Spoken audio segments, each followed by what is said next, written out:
It's midnight again, the hour when the roads are empty and the ghosts of the past begin to speak. Tonight, we follow two shadows moving through dusk and moonlight. Lovers, outlaws, legends.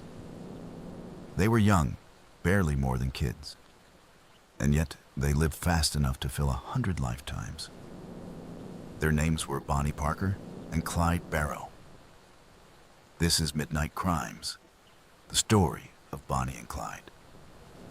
The story begins in Dallas, Texas, 1930. Bonnie Parker was a waitress, small, bright-eyed, with a dreamer's heart. She wrote poetry, posed for photos, and scribbled verses about adventure on the backs of napkins.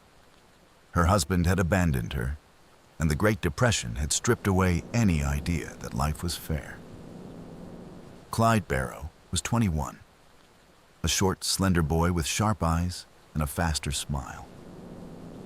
By the time he met Bonnie, he already had a rap sheet longer than most men twice his age. Theft, burglary, stolen cars. They met purely by chance at a friend's house. A small kitchen filled with cigarette smoke and laughter. Bonnie was making coffee. Clyde was leaning on the counter when she walked in. And from that moment, they were inseparable.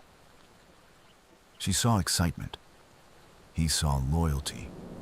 Each found in the other the thing the world hadn't given them: freedom. Only weeks after they met, Clyde was arrested for holding up a grocery store. He was sent to Easton Prison Farm, one of Texas's harshest labor prisons. The guards were brutal. Survival meant becoming harder than the place itself. Bonnie smuggled a small revolver to him, hidden in her clothing. With that gun, Clyde attempted escape, but it failed. He was recaptured almost immediately. Inside the prison, things were worse than anyone knew. Clyde faced daily beatings and unspeakable abuse. To escape it, he convinced another inmate to cut off 2 of his toes so he'd be reassigned to lighter work. Days later, the prison unexpectedly granted him parole. He walked out limping, vowing never to go back. But prison had changed him. It made him colder, more determined, and far more dangerous. Clyde came home to Bonnie, and together they hit the road. The country was collapsing under the Great Depression. For poor Southerners like them, banks weren't symbols of wealth. They were enemies. Clyde started small, robbing stores and gas stations with cheap revolvers and getaway cars. Bonnie was always there, waiting, learning, writing poems in the front seat of a Ford Model A. Later, she would write, "You've read the story of Jesse James, of how he lived and died. If you're still in need of something to read, here's the story of Bonnie and Clyde." The verses she wrote weren't fantasies. They were predictions. The road ahead was short, and she seemed to know it. Soon, Clyde's crimes attracted others, a loose circle of drifters known as the Barrow Gang. There was Buck Barrow, Clyde's older brother, his wife Blanche, and various young runaways chasing excitement. The Barrow Gang moved constantly, state to state, sleeping in stolen cars or abandoned barns. They robbed cafes, gas stations, sometimes banks, though never the spectacular Hollywood kind of heists. These were small towns, desperate places, but each robbery made the law's grip tighter. When the gang tried to hide out in Joplin, Missouri, everything went wrong. A neighbor, suspicious of all the extra cars, called police. The standoff ended in gunfire. 2 officers dead.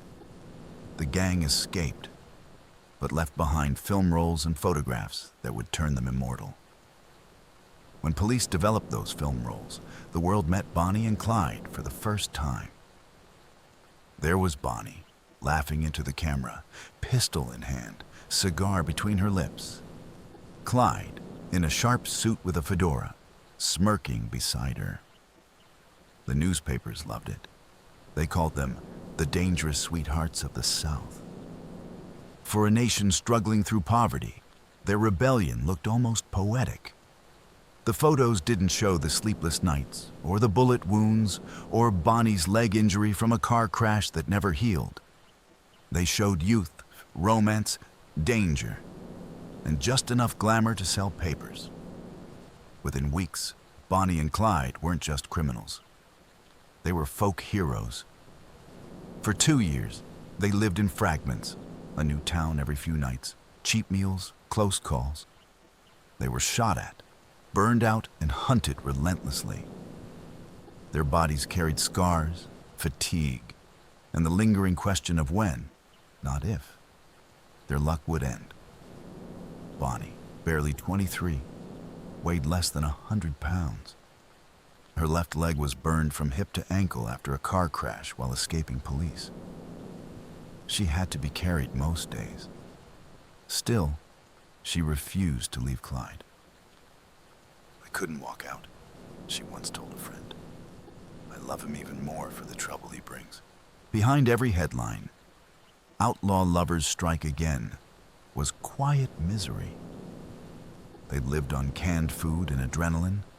They slept with guns under pillows. Every whisper, every police siren in the distance was a reminder that time was running out. Clyde often dreamed of reaching Mexico, of leaving it all behind, starting over. But each new robbery, each new pursuit, chained them tighter to their legend. Bonnie wrote another poem, titled "The Trail's End." Someday they'll go down together. They'll bury them side by side. To a few, it'll be grief. To the law, a relief. But it's death.